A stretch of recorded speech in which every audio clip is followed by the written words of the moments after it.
Hello, guys. Welcome to the second edition of PZB Clash of Minds. So,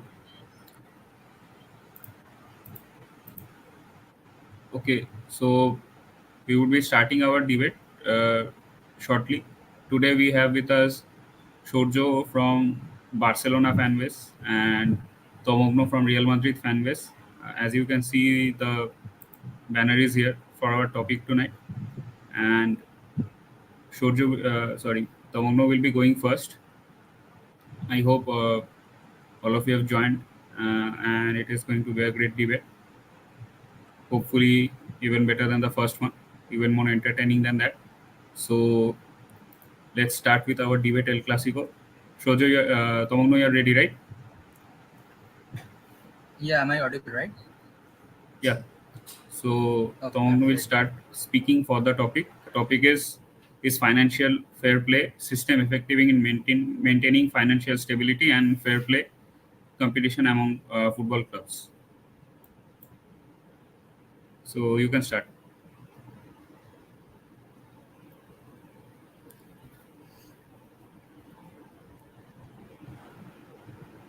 Hello, guys. I'm Tamoghna from Real Madrid fan base speaking for the motion. While how is financial fair play effective in controlling the balance of European football? So right now, like financial fair play is the burning topic of this. I mean, of this in this football arena right now because all of these clubs before the implementation of the fair play were growing. Like many of the clubs, like even my own club Real Madrid, were on the brinks of debtness, starting around in 2000 and 2001. So I think myself I would be able to explain this financial fair play situation more vividly than anyone, because like I have studied this Real Madrid thing from this Florentino Perez era. Like when Perez took over, we were like on the realms of debtness. So yeah, I myself can understand how important is this financial fair play has been in overturning the situation from deficit to profit in this recent days. So yeah, starting my main point now, UEFA started this financial fair play thing. I mean, the thought came first in 2009. Then this financial fair play was first implemented from the 2011 to 12 season.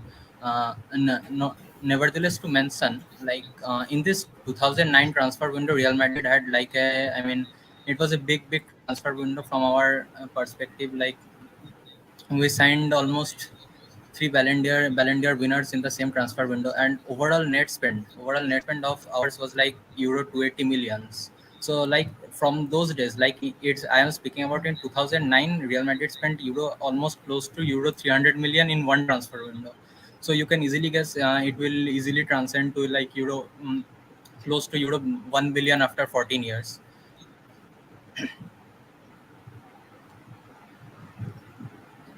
Yeah, yes.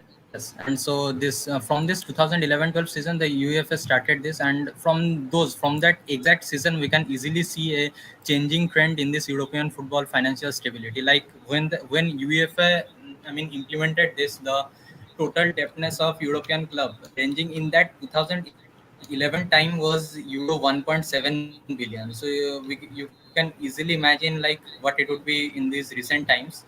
And after this implementation of this UEFA financial fair play regulations, like after just give a 5 to 6 year period thing, and like when are we just analyzing in 2016 to 17, like the debtness like rose. The debt was euro 1 minus 1.7 billion in 2011-12. Like I am telling it by the aggregate of all those clubs, which I mean mainly the big clubs, because mainly these big clubs suffer huge losses because of the huge transfer spendings they do in the transfer windows. So yeah, minus 1.7 euros billion was the total debt, and it gradually improved to profit of euro 579 million euros in this 2017 season. Like you can easily see this, like a huge trend of euro 2.4 billion profit was recorded just because this UEFA implemented this financial fair play regulations. It has two effects already, but the main thing, the positive aspect overrides this negative aspect. This is the main thing of this, because I mean clubs are more required to look at their financial stages. I mean financial fair play. Like even if like for example Real Madrid is gonna spend over Kylian Mbappe, then we are first gonna see our financial stability. If we are financially stable, then only we can buy it. Now it is a separate matter that Real Madrid is one of the most financial stable clubs in the world. But speaking about other clubs, like for example, take for example FC Barcelona. FC Barcelona, like even they are facing difficulties in registering new players. So you can easily see this. That like they are first focusing on whether they have the money to carry out this operation or whether they don't have this money. Like they are not gonna like a lackluster spending like which used to be in those back in those days like 2005 to 10. Like whenever like any owners, any private ownership thing, the private ownership thing also started in Europe first in 2000. And so the rich owners of any clubs can used to take count into any unlimited amount of money they used to pour. So it actually got taken into effect the fan-owned clubs. The fan-owned clubs like Real Madrid, Barcelona, FC Munich, and a percentage of Atletico got difficulties in spending this. So, I mean, from my perspective, it's like the financial fair play implementation has been a huge boon for us because not only it regulates the spending of these European clubs, but also it creates an overall balance. I mean, think like in transfer spendings, like if the financial player, just think the financial player play UEFA does not exist right now. So, what do you think? Manchester City have rich owners. Manchester City, Newcastle, PSG, like even in the presence of financial fair play they are spending this much large and also facing restrictions. It's not that they are not facing restrictions, how much small it may be, but they are facing restrictions. That's the main thing. Like even in the presence of financial fair play, Chelsea have almost spent pound 1.5 billion since 2021 when Todd Boehly came in. Like but no, don't just focus on the spending. Chelsea have also sold a lot of players. That aggravates to this thing like balance thing. Why they are forced to sell players? Because the financial fair play exists. If the financial fair play did not exist, they wouldn't have been so much focused in selling players. Like it applies to all those hugely, I mean, owners which are funding these big European clubs like City, United States, and you can go on. Like I mean, I can't imagine a current scenario. What would be the, I mean, what would be our situation? Like as in I am from Real Madrid and Soryada is from Barcelona. I can't even imagine what would have been the situation of this fan-owned clubs if these financial fair play regulations did not exist, because those rich owners from this outside would have been spending a lot of money and they wouldn't have even cared about what's happening about these other clubs. I mean, all these clubs would have just gradually lost in the way of, I mean, on the way of destruction. And not only Real Madrid and Barcelona are fan-owned clubs, like every lower tier clubs which spend less in the, I mean, or earn a lot revenue or less revenue in these topics, like any clubs from La Liga which earn a lot less revenue than others, they would have been just they would have been, I mean, just don't know what would have happened to them. So I would like to, I mean, conclude my introduction part. Like UEFA financial fair play regulations, like, and whatever this cost control board measurements are bringing in regulations right now, this have been like a huge boon for European football. Like for if we have to save this European football thing and have to really induct this passion for the game and not just let it deluge in this money of thing, then we have to keep this financial fair play. Like it keeps in control of every club. Okay, so Thank the you. introduction for the motion has been dragged a bit long. So let's move on to Shorjo. He would be speaking against the motion now. Yeah. Hi guys. Thanks Tamoghna for the intro. So he has already given a brief overview about what is the financial fair play and why was it introduced. I mean, I do agree with Tamoghna that the initial objective of introducing fair play was to provide a platform where all the teams would have the same height of reaching their objectives. But I don't agree with Tomogno. He has obviously taken an example of Real Madrid since he's a lifelong Real Madrid fan. But I mean, if I have to look at the totality of the sport and where UEFA has taken FFP, I don't think the implementation has been as good as it was intended to be. I mean, in the introduction, he took an example of Chelsea and how Chelsea has spent around close to 1.5 billion. That in itself, I think that is a glaring example of how FFP can be overlooked and how the loopholes can be used by clubs that have more financial strength as compared to fan-owned, soci-owned clubs like Real Madrid and Barcelona. So even after the takeover, I think there was a curious case of how Chelsea managed to actually get all of those players within their contracts, and that was because the contract lengths that Chelsea was actually offering contracts of 8 to 9 years to players. So that is how they managed to amortize the values of the players and ended up getting all the players within their FFP limits. Secondly, I think if we are to talk about the effectiveness of the FFP, I think we need to talk about country wise, because FFP in English Premier League is quite not the same as FFP in La Liga. I mean, in the end, it depends on the president and the I mean, FA in English Premier League and Spanish Federation in the La Liga. And obviously, we know what Xavier Tebas has already done to the league and how teams are actually struggling. One example I can give in the intro as to why I think FFP is failing is Sevilla. Sevilla was actually one of the top six clubs in La Liga. I think last year they had to, because of FFP restrictions, they had to sell their entire backline, so much so that the team was quite. We couldn't even recognize it was Sevilla to a certain point, and they ended up being 12th in the league table. So I think this is just one example of how FFP can be overlooked and how FFP can also be taken into account in different countries.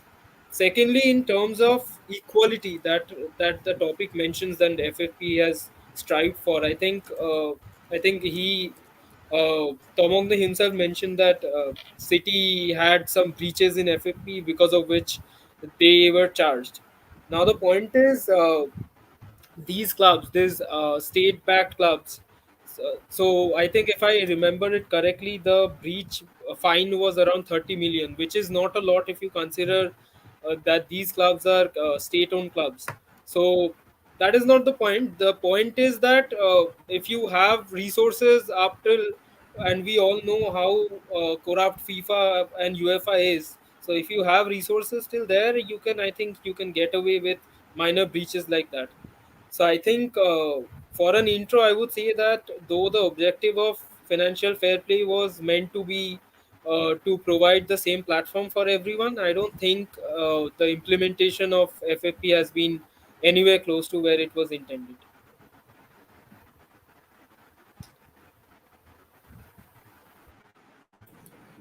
So Tomogno and Shorjo both have put forward some excellent points in the introduction, and now we are going to move to the main course, that is the elaboration. So just explaining a bit of it, how it works. Basically, as Shorjo is speaking for the motion, he would be as Tomogno is speaking for the motion, he would be going first, and he would be elaborating further on the points that he had spoken on before.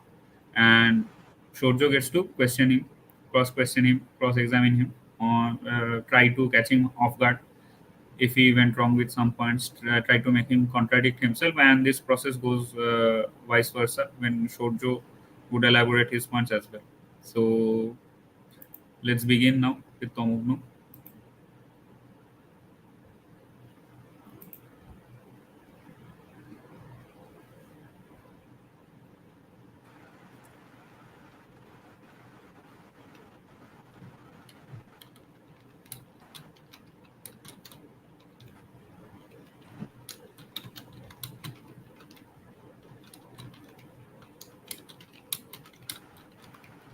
Am I allowed to begin? Yeah, sure. Yeah, so let's start. So coming to this financial fair play part, it's really a huge thing. I mean, I'm not telling that I will be able to fully explain it in this limited scope of whatever minutes Nilada gives to me to elaborate this point. So yeah, I would try my best to elaborate it as much as possible and what are its best effect on European football and so, because it's like a huge thing. You can literally do a PhD thesis on financial fair play and put up a research paper and it can get approved by your seniors. Like it's such a huge thing. It is the scope. I mean, the such how vast is this? So yeah, let's start with this. Like as I have already mentioned that UEFA, I mean, implemented this back in 2010. So the main thing UEFA implemented in 2011, but there actually revolved three major changes. UEFA first only allowed like euro 5 million euros losses, Actually, Euro 5 million loss was you can, if you calculate or adjust with to present inflation. So I think Euro 5 million losses was pretty par in those days. Like I am saying it about 2011. So the clubs were allowed to lose Euro 5 million on a first year basis. Like they had the, I mean, I'm briefly explaining this calculation of FFP part. Like for example, Real Madrid this season has operating income of Euro 843 million. Okay, then the squad cost. I mean the operating expenses. This operating expenses thing minus operating revenue thing. This would be the accounted for the profit before tax. I mean expenses before amortization, depreciation, and whatever things. This is the difference which UEFA or CSCB mainly checks. If this difference is, I mean, within the limited standards or or in the standard set by the UEFA, then I mean UEFA themselves don't proceed that much further into deluging whatever the clubs does, right? But the thing is like the present thing. I'm not gonna elaborate this past thing because it's not relevant right now. So the present major changes brought by UEFA was like in 2022 to 23. Like as Sourya mentioned in the introduction part, like Chelsea were taking amortizing the players' contracts for a long time, like 7 to 8 years. I don't remember one player like Chukwemeke or Datro Fofana had like a contract of 2000 up to 2031. One of them I think was there. But this is one of the major reforms that UEFA has actually, I mean, regulated. Like you can now only maximum amortize the players' contracts up to 5 years, no more than that. I mean, if you sign a players up to for 8 years, then the total transfer value, like Euro 200 million, will only be distributed about 5 years. I mean, the amortization value into the club's account will only be distributed. Like I'm elaborating it. Like for example, Chelsea buys Felipe Caicedo for what was the value? Pound 135 million.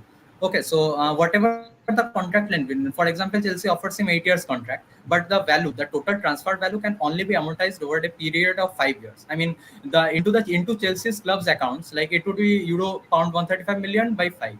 The amortized value of pound 27 million will be entered into Chelsea's books each year. This is one of the major changes that has brought. Another major change that, like we have all know that FC Barcelona was fined by UEFA for breaching a financial fair play regulation, and that is one of the major changes that UEFA has brought. Like you can no more keep any overdue creditables to any other major organizations or third party organizations from where you are taking loan or taking investments. Like for example, if Barcelona take any loan of, I mean, we all know that FC Barcelona was had like many overdue payables to many players. Like they didn't pay the full money to of Ferran Torres to Ferran Torres to Manchester City and many other players. Like so, you can't no more these days. UEFA will regulate. UEFA will obviously study these things up to every 3 month period, like whether the club is taking this overdue creditables or this break-even requirements. I mean, every club has to fulfill this right now. So this gives a security to these third-party organizations that no more clubs that we can easily invest into these clubs, because we know that UEFA will surely don't overlook this thing. I mean, they will surely regulate these things and will surely dive into the matter whenever required, whenever the club does not pay our legitimate monies or deals. Like, for example, recently Sixth Street and Legends jumped into investing Real Madrid for, like, Sixth Street is investing around Euro 360 million euros. What gives them the security to invest this much amount of money into a club? I know Real Madrid has that pool. I know Real Madrid is the biggest club, but the thing is that what gives them the security to invest this deal is because of these clubs are no longer allowed to keep any overdue creditables or any break-even coefficients or anything, because you have to the club has to pay back that money within the limited period, and UEFA only allows the relaxation of like 1 year to 1.3 years.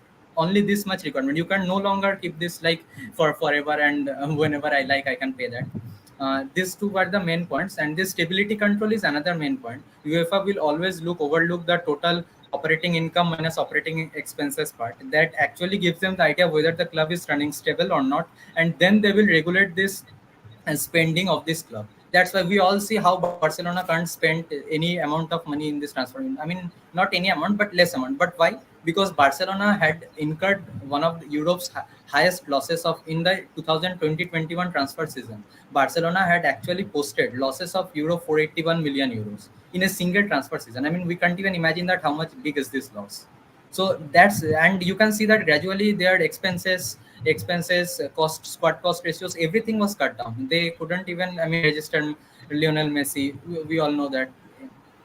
So this is one of the major things, that whether the UEFA oversees that whether the club is in proper stability control or not.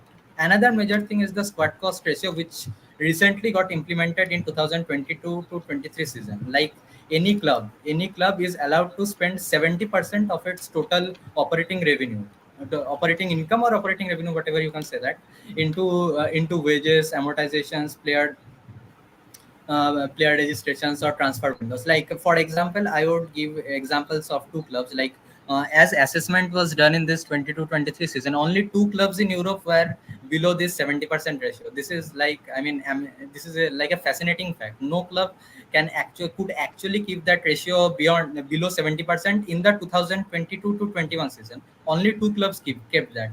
That was Real Madrid and Olympic Lyonnais. Real Madrid's present squad control is also around 54 to 50%, so well below the 70% mark. But what actually is actually the advantage is of this thing is that UEFA actually made clubs follow this rule. Like from when only two clubs could mention that, from in 2021 to like around 65 clubs are actually, I mean, proceeding that. Like you can always say that Manchester City are a bit over or PSG is a bit over. That is not the point.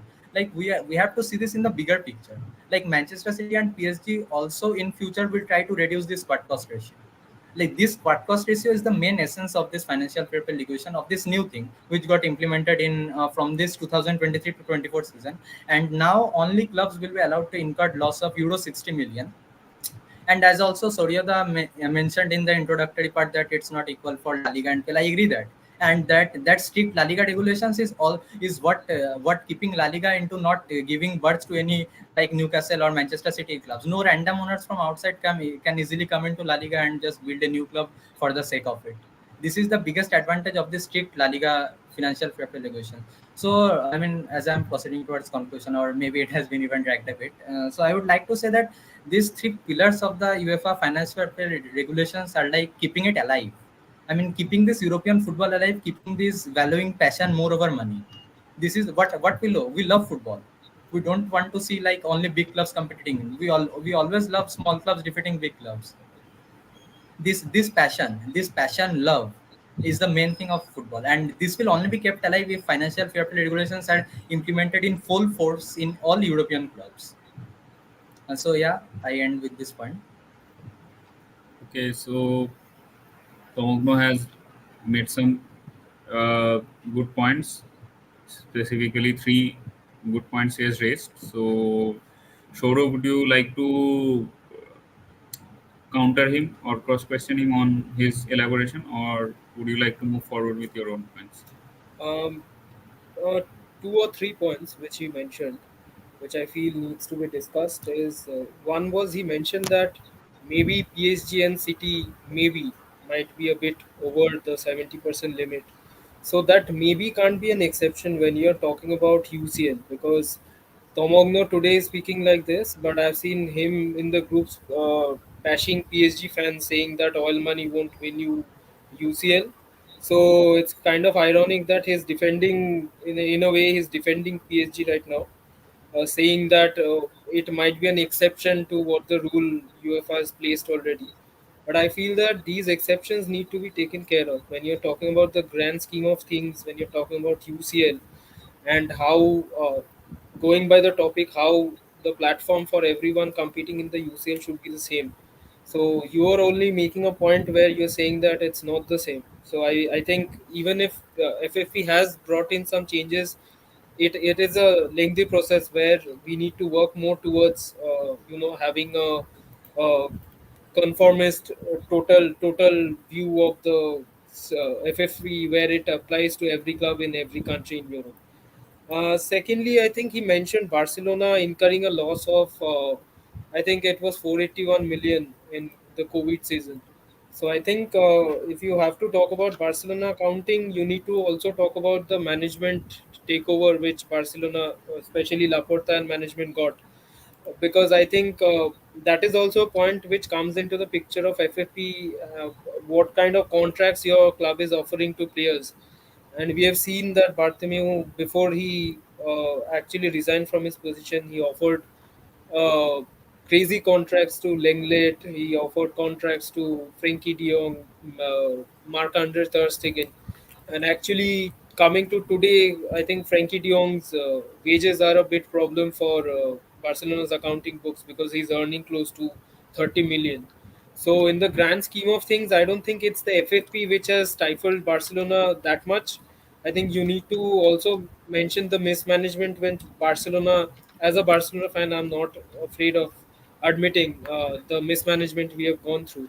But on the other hand, under Florentino Perez, uh, Real Madrid has actually done well on the accounting front, and they have actually managed to have a steady flow of income compared to the expenses. So that is how they are still alive. But I don't think you can just look at Barcelona and Real Madrid and make a point about FFP. Now I'm putting my own points. So I think if you see today is the deadline day, if you see the number of clubs that are actually struggling to register all their players in La Liga, I think it is around 17 to 18. Only a few clubs have all of their players registered, thanks to the system Tebas has already implemented in addition to the FFP system that goes by. So I think uh, maybe in the domestic league when the teams are playing against each other, it probably won't make such a difference. But when some team like Barcelona and Real Madrid are playing against teams like PSG and Man City, who have had more financial freedom compared to in their respective leagues compared to Barcelona and Real Madrid out here in La Liga, I think that makes a huge difference. I mean, even today, Real Madrid can't go on spending around 300, 350 million unless Perez has contacts which can let him do that. So I don't think that is possible today. You can't offer like crazy contracts. Neither will you see Barcelona and Real Madrid buying around say 20 players. I think today, coming to today's era, I think Chelsea fans don't even remember who all plays for their clubs. They literally have three teams right now which they can field. So I don't think the word, I mean, equality is there in the FFP even today. It's an ongoing process, I understand, but that equality is missing. Also, the second argument I would put forward is that publicly all over the world, journalists have come forward and they've said that financial fair play has also introduced a lot of creative accounting. Like there are loopholes which the clubs have been able to exploit, where they have somehow mentioned some miscellaneous expenses. They've cut down on miscellaneous expenses to show more income. So, going by the formula with which FFP is calculated, if you can work around it, it is still possible that you can easily go exploit the loopholes. Uh, uh, then we have the legal challenges. I think FFP poses a lot of legality, and I think Manchester City had their decision overturned where they couldn't participate in European competitions. They were imposed a fine of 30 million. So I think during the inception of FFP, where they were given like a 5 million loss, uh, they could have a 5 million loss in the first season. I think coming to today, the story is it's a complete different story. Like you can get away with something like this with a 30 million fine, and which necessitates that if you have enough financial muscle, you can obviously choose to exploit FFP to a point where you can just you'll still be able to participate in European competitions with a fine. So that is the precedent that has been set by UEFA itself. So lastly, I think we can go on talking about how EPL teams have benefited from FFP, but I think even in Italy, I think in the 2020 season, I think Inter had to sell and inform Romelu Lukaku and Hakimi so that they could comply with the FFP rules. I think this in turn has reduced some competition for some teams, selected teams, while it has made other teams stronger. Like I can name PSG, City, and Chelsea. They have arguably become more strong in terms of depth, But I also agree that City's planning has been top notch. They have been their buying and selling of players have been top notch. But we can't just overlook the fact that they have got a 30 million due, and there are still like 118 breaches against them. So I think in the grand totality of things, if you consider the entirety of Europe, first of all, I would argue that FFP rules they are different from country to country, and that in fact when you are having an European level competition, that is a huge issue. And secondly, I would say that compared to state-owned clubs, the democratic clubs are still at a loss after the FFP rules.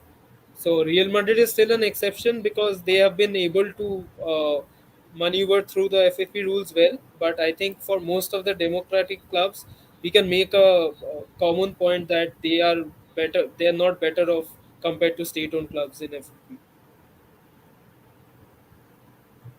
Okay, so Shorjo has countered some of Tamogno's points, and also he has raised some of his own. Two very good points. And so, Tamogno, would you like to cross question him?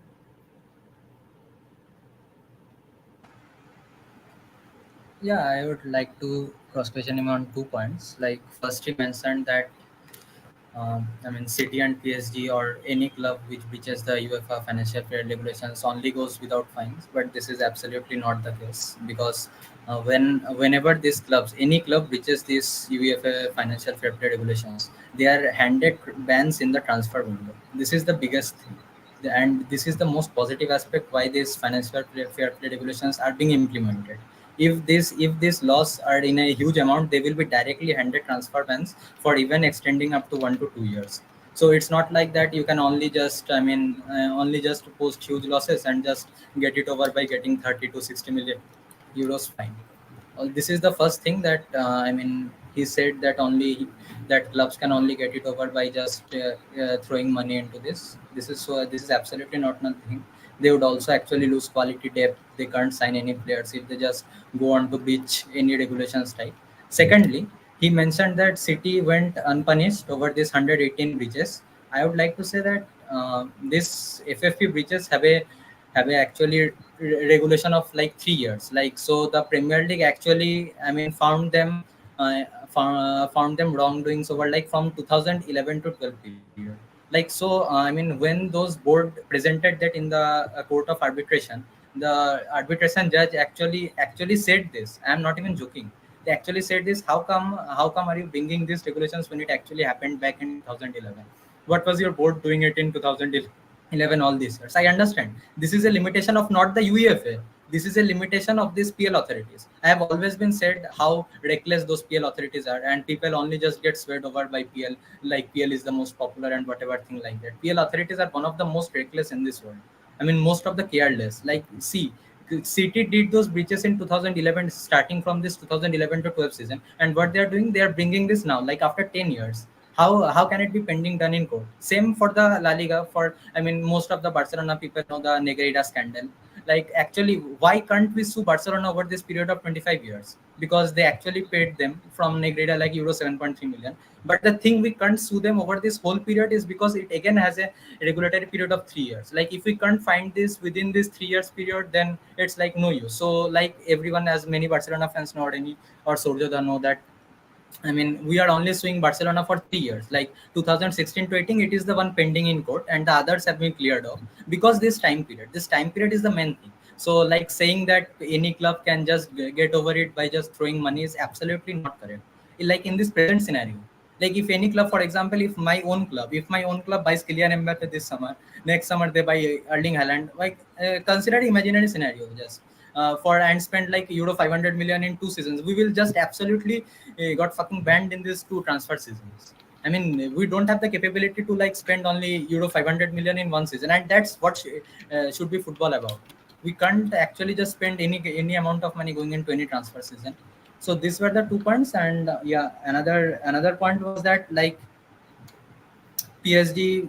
So I would like to cross question him on this, mainly on these 3 points, like this thing that only money can't resolve this FFP breaches. clubs would also get transfer bans. And actually, PSG over got actually posted huge losses in 2021, and you would actually remember how they were forced to buy only free agents in 2021. Like all of this Messi, Ramos, Donnarumma, all were free agents. Like they were also made to regulate. So this is the thing that no, absolutely money doesn't get over these beaches or something like that. And the third point is Surjata mentioned that La Liga clubs are not able to register players, or like PL. I mean, Javier Tebas is not allowing any spenders to come. He isn't allowing any spenders to come. He isn't allowing any club to being the new Newcastle or the new Manchester City. He wants passion to proceed over money. He wants actual football to proceed over money. He doesn't want only just any club to grow just on the basis of money. Like I am pouring any euro 2 billion money into my club and it will be grown rather. Like he wants passion to pure. Like we know, I have criticized Javier Tebas a lot. I mean, I have criticized him recklessly, but this is 1.5 I would never criticize in this financial situation. The way he has handled this financial situation is way better than any preceding La Liga president. And also the fourth point that Surjada mentioned was like people would also blame the Barca management. So we won't see this Barca management thing. Why would you give Messi a Euro 555 million contract in 4 years? Like whoever the best player is, Cristiano Ronaldo didn't even ever get this huge salary. Like whatever I mean, you were the greatest player of all time. I agree that, but no, you can't give a player with such a huge contract. And see what Barcelona has become today. I'm not blaming it completely on Messi. Messi was like one of the many reasons. I'm not saying that Barcelona just got diluted because of Messi or just got debt because of Messi. It was just one of the reasons. So yeah, these are the 4 points I cross-examined. I would like him to answer. Yeah, so now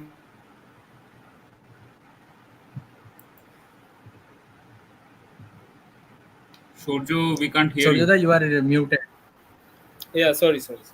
Yeah, so the first point he mentioned was about PSG, and I don't think he could even deny the fact that PSG's owner, literally the owner of PSG, is right now in the board of UEFA. Nasser El Khalifi is right now in UEFA. So you can obviously Tamoghna himself would defend his own club where if it's a debate against PSG on some of the PZB threats, but right now he's not defending. He's out here defending PSG, but quite okay. I understand, but I think at the end of the day, he also being a staunch football fan, he also knows how corrupt UEFA is. I think in the end, everybody knows that if you have the right manpower, you can get your ways around these things. Second thing he mentioned was Negreira. Obviously, it's the favorite topic of Madrid supporters when everything goes against them. I think he mentioned some 25 years through which apparently Barcelona was paying referees. I think even till now there has been every media house, every club has been given the right to present the arguments which actually necessitated that Barcelona has actually paid the referees. We have not Surjada, found one. Hmm. 1 second, please. Yeah, can you just please repeat? I just mistakenly left this meeting. Just repeat. I mean, briefly, not no elaboration. Just like one Sure. to 2 points, whatever you said. Uh, After the PSG point, I mentioned that you mentioned about the Negreira case, which I found to be amusing because obviously, being a Madrid fan, it always comes down to Negreira, even though there has been no evidence. But he mentioned some 25 years through which Barcelona was paying the referees, but somehow every media house, every club that has been given a chance to prove that Barcelona paid the referees, they have not found a single piece of paper which actually proved that Barcelona paid the referees. That is all right. But yeah, I understand Barcelona is not a team that can win the UCL when the offside rule was not there. So paying off referees is obviously something that bothers him. And lastly, he talked about Tebas. I think how good Tebas is. I understand the investment point of view which he threw at me. That he doesn't want Newcastle, he doesn't want a city at La Liga. Agreed. But I'm talking here about registrations. Because of the stringency, uh, there have been clubs that have been forced to almost sell their entire backline because of how stringent the FFP laws in Spain are, which is not the case. And if you see today, there is this clear contrast in the kind of spending EPL has done compared to La Liga. It is almost 10x. Like even coming today, Luton Town has the financial capacity of spending more than Barcelona. uh, Luton Town's revenue is probably 100x lower than Barcelona. So I think at the end of the day, which the point which I was mentioning is that FFP, the term FFP means quite a lot of different things in different countries, and in European competitions, this matters a lot.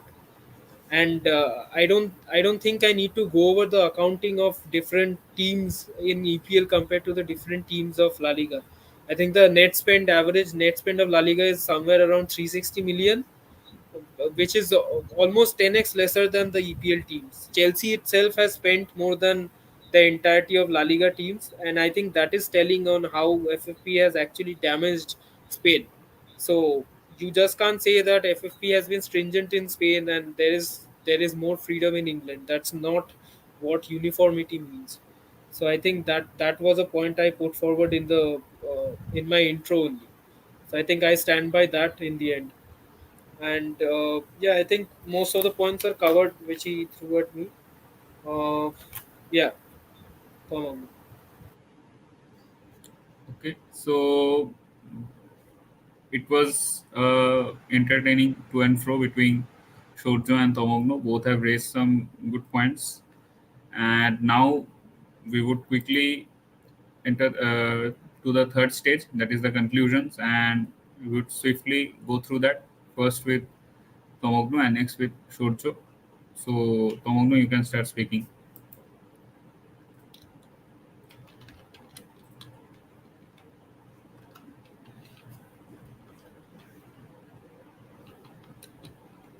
Yeah, can I start? Yeah.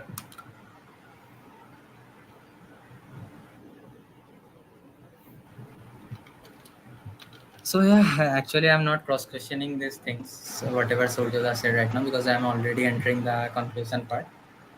So yeah, actually, in my perspective, what the biggest change that UEFA Financial Fair Play brought has been the spending equality. I mean, the spending equality has been always based on this operating revenue. Like for Manchester City is the highest revenue earning club in this world. Like in the 2021 to 22 financial year, they actually earned close to euro 750 million euros.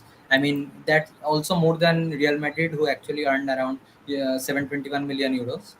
So yeah, so we are allowed to spend what much as we earn. This should be always the rule in football. We can spend as much as we earn or whatever as we get. Like we can't just spend any amount of money flowing in from the investors or whatever. This has been the biggest prospect of, I mean, or the biggest advantage why this financial fair play was bought.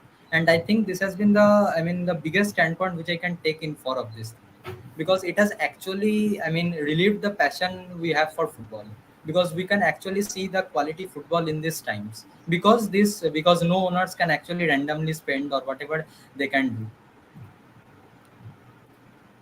Like any clubs, you can take into account any clubs, like Suryoda was repeatedly mentioning PSG. So yeah, PSG has been also, PSG right back in those days, PSG was spending limitlessly. You can just compare those transfer spendings in, like you can say that in 2023 they have also brought like a hefty forwards like Colomwani, Asensio, Bracola and whatever.